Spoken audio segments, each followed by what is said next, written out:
although Addison's disease is mostly unheard of, President John F. Kennedy actually had it. That's why he had such tan skin.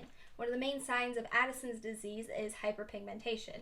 But it's not how he died, and it's not what's going to kill me. It'll just be a minor hindrance throughout my life. Hi all, my name is Kathleen Palczewski, and today I will be giving a brief medical history on me. It's a lot of information, so I'm going to condense it as much as possible. So I will be discussing 3 topics: my bad eyes and ears, the discovery of my autoimmune diseases, and how all of this is going to affect me well into the future. Now that I've said what I will be discussing, let's just jump right into it. My bad eyes, they started when I was a baby. I was born with one eye smaller than the other. Don't think that caused any other issues, but here we are. I have an astigmatism, and I had a lazy eyes that I spent years correcting with patching my eye. And I still have bad vision, clearly, and one of the things that's the worst is my depth perception. One of the tests they do is they give you 3D glasses and a little book that usually has animals or dots, and you're supposed to say which one's jumping out at you, and I always guess because none of them are jumping out at me. And then with my ears, that started when I was a few months old. Something that's really common to do with babies is to put tubes in their ears to make sure that the ear infections are less frequent. I had these in both my ears, and I still got ear infections. They're also supposed to fall out naturally. One of mine did, one of mine did not.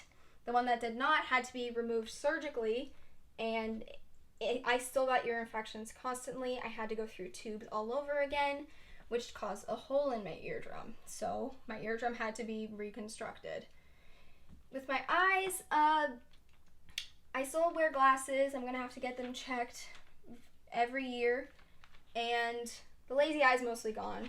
That went away after years of patching. And with my ears, my hearing is fine, but the last surgery where they reconstructed my eardrum had some weird effects on my right ear itself. Now that the easy stuff's over, let's get into the thick of it with my autoimmune diseases. We noticed something was really wrong with me during the summer of 2020, and the diagnosis didn't come until the very end of the year. So the major 2 symptoms I had were weight loss and fatigue. I was losing weight every single day, and I could barely walk around school when we were finally given the option to go back. I could barely go 10 feet without having to sit down or heaving like I'd just run a marathon, and I am not a runner. So I had a lot of doctor's visits, and my regular doctor finally said I should see an endocrinologist, which is someone that specializes in glands and organs that control hormones. So they thought it was my thyroid that was the issue. So I was given a prescription to help with my thyroid, but it didn't help all that much. I was still experiencing weight loss and fatigue. So my doctor finally said, you need to go to the ER. Your condition isn't improving. So I went to the ER, and when I was admitted, I weighed 89 pounds. My blood pressure was 60/30, which was so low, the nurses thought that the blood pressure machine was broken. And when I was in the ER for a while, I had blood work done, I had multiple IVs in my arms, and I had a seizure, which was caused by my very low sodium. So I spent 6 days in the ICU for observation, and then I spent 2 weeks in a regular hospital if you combine both my trips.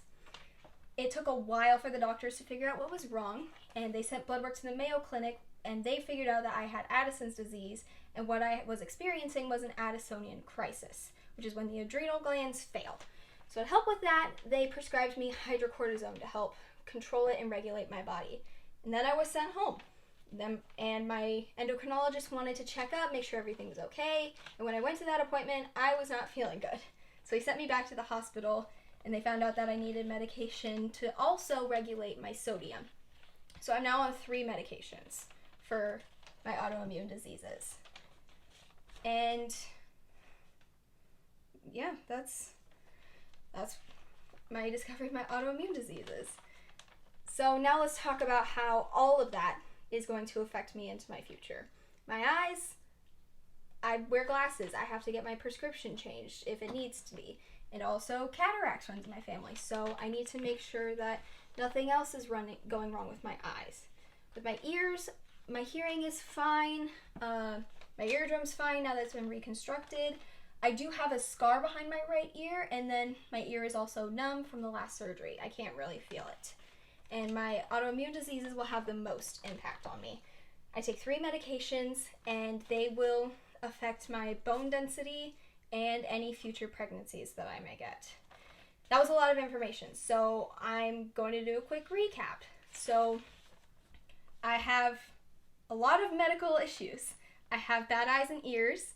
I have 2 autoimmune diseases that I discovered a little over a year ago, and these are going to affect me for the rest of my life. Yeah, it sounds debilitating, and it was, and in a way it always will be, but I'm not going to let that stop me from living the life that I want to live.